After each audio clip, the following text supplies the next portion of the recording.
What's going on, fellow Maplers? The more I think about some of the meta strategies in this game, the more I realize that no one really thinks about this shit at all. Everyone and their mother has a boss mule because everyone knows that boss mules are the best way to earn mesos. But are they really? Should you be making boss mules? This video will provide a cost analysis to look at the real earnings of boss mules, look at their efficiency, and determine if this strategy is right for you. But first, let's lay the groundwork. What do I mean when I say boss mule? A boss mule is an alternative character to your main, made with the sole purpose of earning you weekly income through boss clears. That income is meant to funnel into progression on your main character, or to dig yourself a deeper hole by funding additional boss mules to build more income. This video will be looking at the gold standard of boss mules, the 220 mule. But why put our focus here? A level 220 boss mule is the ideal level for up to Lotus and Damien clears, on top of making the prior tier of bosses easier. This tier of bosses is where the boss crystals start to have some real juice for the squeeze, with over 100 million mesos per boss. It's important to note, I play on NA Reboot, so my analysis is focused on that, but the methodology and thought process can be applied to any server. With that caveat out of the way, level 220 is ideal for 3 reasons. In Reboot, every level up to 10 levels higher than the monster you're fighting gives you 2% final damage. Lotus and Damien are level 210, so this provides 20% additional final damage. Also, at level 220 you have access to your third arcane symbol, the Lachlan symbol, which ends up providing several hundred additional stat.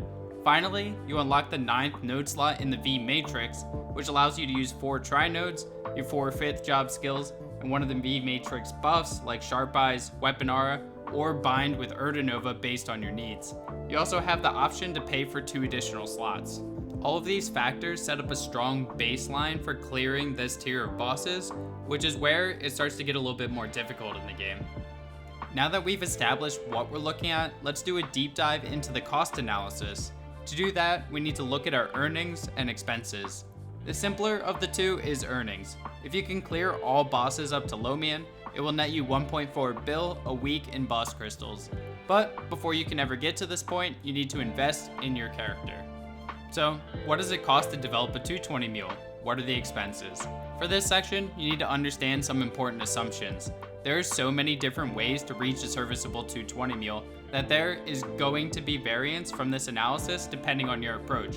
There is going to be variance in the cost to upgrade your gear because it is based on gambling mechanics, and there is going to be variance on how many pieces you need to invest in based on your skill, etc. I'm going to set a baseline of gear that should allow most people to make a mule functional and use clean numbers to make it easily understandable. It's not important that this analysis is perfect, it's important to get a ballpark estimate of how long it takes to cover your expenses and turn a profit. With that out of the way, let's look at your baseline gear. Aim for level 15 tri-nodes, 17-star Apslab, CRA, 9-piece boss set, Kana ring, OK flames, legendary potential on your weapon, secondary weapon, emblem, and gloves, and epic to unique potential on the rest of your gear for comfortable clears.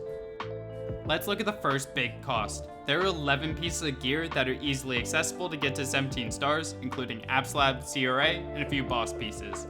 To get to 17 stars is about 1 bill mesos on average. So, starting out, you're already sinking 11 bill for Star Force. The next big cost is the 4 legendary potential items. According to simulation data, it takes about 37 black cubes on average to get from rare to legendary.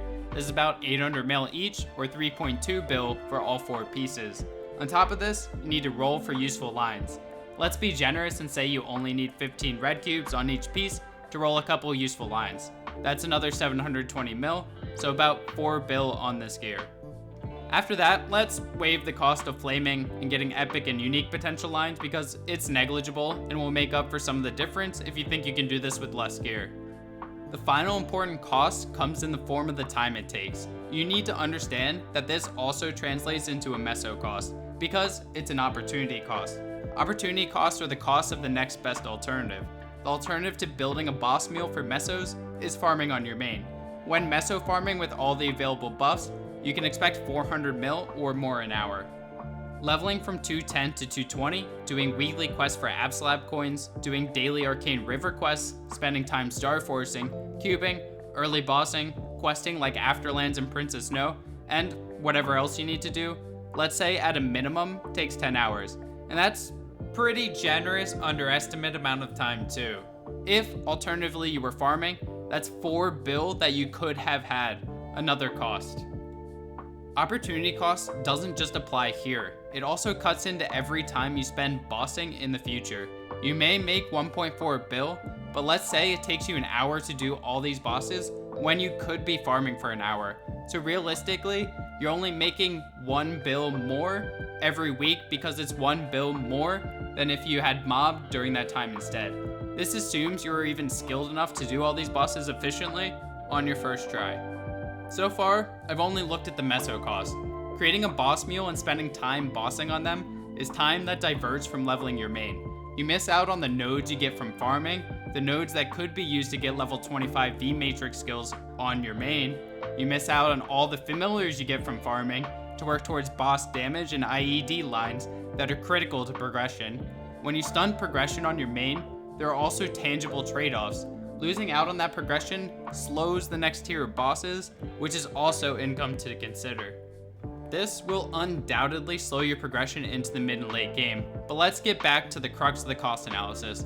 You are effectively earning 1 bill a week after investing 15 bill and an additional 4 bill you could have earned mobbing. You would need to spend 19 weeks of bossing on your mule before you even see a return. That's nearly 5 months.